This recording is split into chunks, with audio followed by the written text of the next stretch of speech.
হ্যাবা নাকি দান, দান নাকি হ্যাবা? আসলে এই দুইটি ওয়ার্ডই এক। দান বা হ্যাবা একই জিনিস। আপনারা অনেক সময় বেশিরভাগ ক্ষেত্রেই জেনে থাকেন যে হ্যাবা করে সম্পত্তি দেওয়া হয়েছে।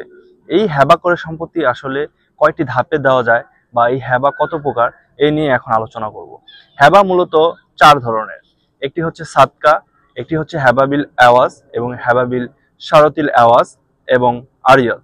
সাদকা হচ্ছে ধর্মীয় কোনো পুণ্য অর্জনের জন্য যেই দানটি করা হয় সেটা হচ্ছে সাদকা। এটা কখনোই বাতিল করা যায় না বা পুনরায় ফিরিয়ে আনা যায় না।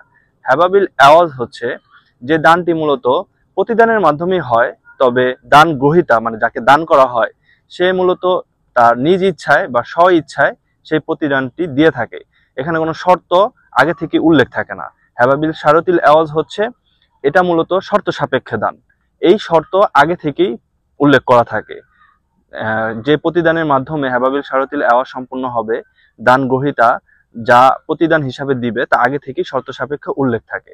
আর আরিয়ত হচ্ছে এটি হচ্ছে মূলত সম্পত্তির মালিকানা ধরে রেখে সে সম্পত্তি থেকে যে লভ্যাংশ আসে বা সেই সম্পত্তি থেকে যে আয় আসে, সেই লভ্যাংশ বা আয়টা কোনো ক্ষেত্রে দান করে দেওয়া, এটা পুনরায় মূলত রদ করা যায় বা বাতিল করা যায় বা পুনরায় মূলত ফিরিয়ে আনা যায়। এটা হচ্ছে আরিয়ত। তো এই চার ভাবে মূলত হেবা করা হয়ে থাকে। আমরা সচরাচর যে হেবা কথাটি শুনে থাকি, এই চার ভাবেই হেবা করা যায়। হেবাবিল আওয়াজের ক্ষেত্রে কিন্তু দখল অর্পণ করা বাধ্যতামূলক নয়। কারণ ধরেন আপনি আপনার সন্তানকে হেবা করবেন, আপনি আপনার স্ত্রীকে হেবা করে দিবেন, আপনার সন্তান আপনার সাথেই আছে, আপনার স্ত্রী আপনার সাথেই আছে, সেক্ষেত্রে দখল বুঝিয়ে দেওয়াটা বা দখল অর্পণ করাটা বাধ্যতামূলক নয়। তবে হেবাবিল শারতুল আওয়াজের ক্ষেত্রে আপনি অন্য কোনো ব্যক্তিকে হেবা করবেন যেটা শর্ত সাপেক্ষ প্রতিদানের মাধ্যমে, সেই ক্ষেত্রে কিন্তু আপনাকে হেবার ক্ষেত্রে দখল অর্পণ বুঝিয়ে দিতে হবে। বাংলাদেশে সবচেয়ে বেশি প্রচলিত হেবা হচ্ছে হেবাবিল আওয়াজ, যেখানে মূলত প্রতিদান রয়েছে, তবে দান গ্রহীতা যাকে দান করা হয় সে স্ব ইচ্ছায় সেই প্রতিদানটি দেয়, কোনো শর্ত সাপেক্ষে না বা ধরা বাধ্যকতা কোনো নিয়ম নেই। সেই ক্ষেত্রে বাংলাদেশে সবচেয়ে বেশি প্রচলিত হেবা হচ্ছে হেবাবিল আওয়াজ।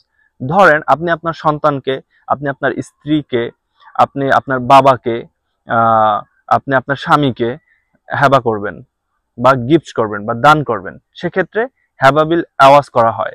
কারণ সেক্ষেত্রে যাকে আপনি দান করতেছেন, আপনার স্বামী, স্ত্রী, সন্তান বা বাবা, মা, তাদের তরফ থেকে কোনো ধরনের প্রতিদান আপনি আশা করতেছেন না। তবে তারা যদি খুশি হয়ে আপনাকে একটি কোরআন শরীফ গিফট করে, একটি বই গিফট করে বা তারা আপনাকে ভরণ পোষণ দেয়, সেটা হচ্ছে প্রতিদান হিসাবে তারা দিতে পারে, তবে স্ব ইচ্ছায়। এখানে ধরা বাধ্যকতা কোনো নিয়ম নেই। এটি হচ্ছে হেবাবিল আওয়াজ। বাংলাদেশের সবচেয়ে প্রচলিত হেবা হচ্ছে হেবাবিল আওয়াজ। হেবাবিল শারতিল আওয়াজ প্রচলিত, বাট হেবাবিল আওয়াজের মতো এত প্রচলিত নয়।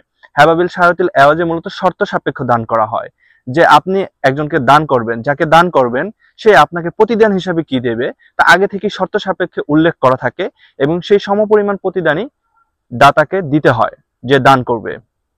সুতরাং হেবাবিল শারতিল আওয়াজ হচ্ছে প্রতিদানের মাধ্যমে, তবে সেটা শর্ত সাপেক্ষ প্রতিদান হয়ে থাকে।